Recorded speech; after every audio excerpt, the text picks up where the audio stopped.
selamat datang di Bernard Simamora Tutorial, menyajikan berbagai macam video materi hukum. Selamat menyaksikan. Hukum perjanjian. Topik ke-16 dari 50 topik. Suatu sebab yang halal dalam perjanjian. Sebab yang halal diatur dalam pasal 1335 KUH Perdata hingga pasal 1337 KUH Perdata, yaitu tentang kausa tanpa sebab yang halal, dan sebab terlarang. Menurut pasal 1335 KUH Perdata, suatu persetujuan tanpa sebab, atau dibuat berdasarkan suatu sebab yang palsu atau yang terlarang, tidaklah mempunyai kekuatan. Contoh, Jody ingin melakukan suatu perjanjian, tetapi dia tidak tahu apakah perjanjian yang dibuat merupakan perjanjian jual-beli atau sewa-menyewa. Hal ini merupakan hal konyol dan tidak mungkin terjadi. Untuk lebih jelas, perhatikan dialog di bawah ini. Jody, aku ingin melakukan perjanjian dengan kamu. Objeknya adalah motor. Ruslan, apakah kamu ingin menjual motor itu? Atau menyewakan? Jody, aku belum tahu, sedang saya pikirkan. Ruslan, bingung. Kalau begitu, pikirkan dahulu baru kita membuat perjanjian. Dari dialog di atas dapat diketahui bahwa kausa tanpa sebab tidak mempunyai kekuatan mengikat apapun.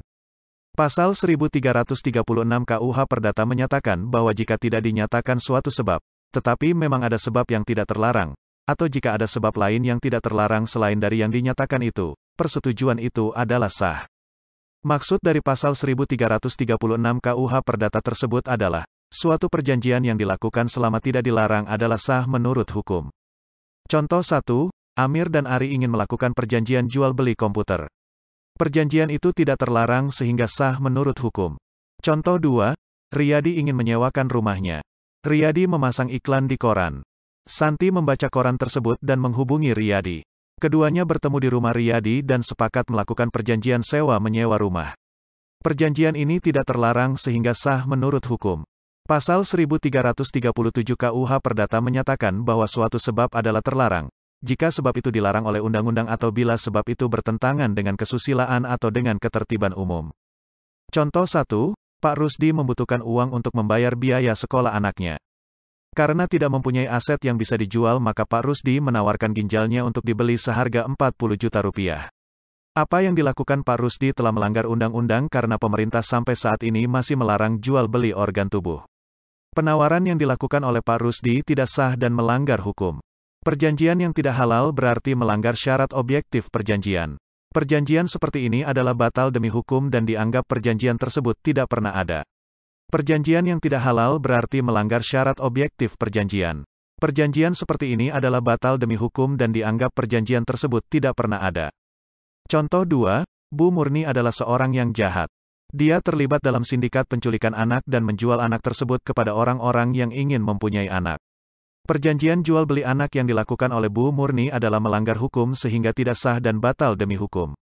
Contoh 3, Udin adalah pemalas yang ingin mendapat uang tanpa bekerja keras. Dalam kehidupan sehari-hari, Udin adalah penjual narkotika dan obat-obatan terlarang lainnya. Dalam hal ini, perjanjian jual beli yang dilakukan Udin adalah melanggar undang-undang, melanggar ketertiban umum dan kesusilaan. Perjanjian jual beli tersebut batal demi hukum dan dianggap tidak pernah ada. Contoh 4, Parman dan Parjo akan melakukan perjanjian di mana dalam salah satu pasal dinyatakan bahwa salah satu pihak akan pindah agama. Perjanjian yang mensyaratkan berpindah agama adalah melanggar norma kesusilaan. Perjanjian ini batal demi hukum dan dianggap tidak pernah ada. Menurut Prof. Maryam Darus Badrul Zaman, undang-undang tidak memberikan pengertian mengenai sebab, orzak, kausa. Sudah jelas bahwa yang dimaksud dengan kausa bukanlah hubungan sebab akibat sehingga pengertian kausa ini tidak mempunyai hubungan sama sekali dengan ajaran kausalaitit, hubungan sebab akibat. Menurut jurisprudensi, yang ditafsirkan dengan kausa adalah isi atau maksud dari perjanjian. Melalui syarat kausa, di dalam praktik maka ia merupakan upaya untuk menempatkan perjanjian di bawah pengawasan hakim. Hakim dapat menguji apakah tujuan perjanjian itu dapat dilaksanakan dan apakah isi perjanjian tidak bertentangan dengan undang-undang, ketertiban umum dan kesusilaan.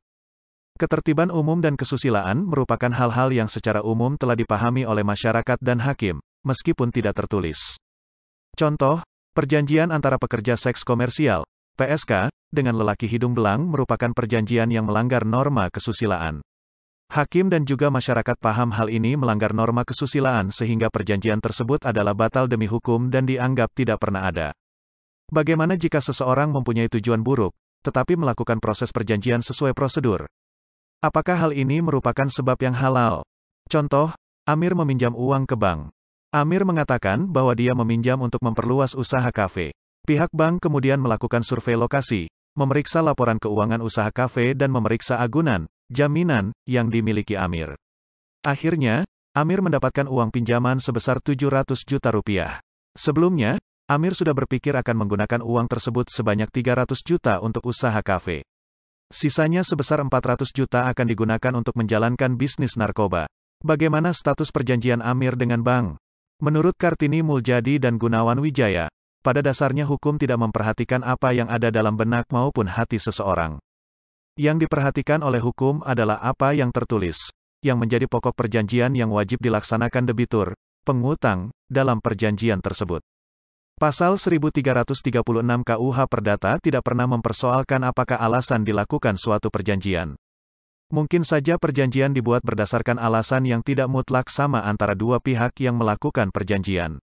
Selama bank sudah melaksanakan asas kehati-hatian dan Know Your Customer, KYC, maka bank tidak dapat dipersalahkan. Hal-hal seperti ini merupakan salah satu kelemahan sistem hukum dimanapun di dunia. Seandainya Amir ditangkap polisi karena melakukan perdagangan narkoba, maka pihak bank tidak serta-merta bisa disalahkan. Proses pembuktian akan dilakukan di pengadilan dan hakim tentu akan membuat keputusan berdasarkan asas keadilan, kepastian hukum, dan asas manfaat. Demikianlah materi topik ke-16 Hukum Perjanjian. Channel ini membantu masyarakat umum untuk menambah wawasan, dan bagi para mahasiswa yang sedang atau ingin kuliah di perguruan tinggi manapun di Indonesia akan membantu pemahaman kuliah. Ratusan video tutorial S1 Ilmu Hukum, S1 Ilmu Pemerintahan, S1 Ilmu Komunikasi, S1 Ilmu Manajemen, S1 Ilmu Administrasi dan lainnya disajikan di channel ini. Video tutorial dituturkan dan disubtitelkan agar dapat ditonton, dibaca sambil didengarkan. Jangan khawatir jika tidak langsung paham. Untuk pemahaman yang lebih baik, putar dan dengarkan video tutorial berulang-ulang. Subscribe dan like, agar Anda mendapatkan update tutorial lainnya. Bagikan juga link video ini, agar teman lain juga mendapatkan manfaat channel ini. Sekian dan terima kasih. Sampai jumpa.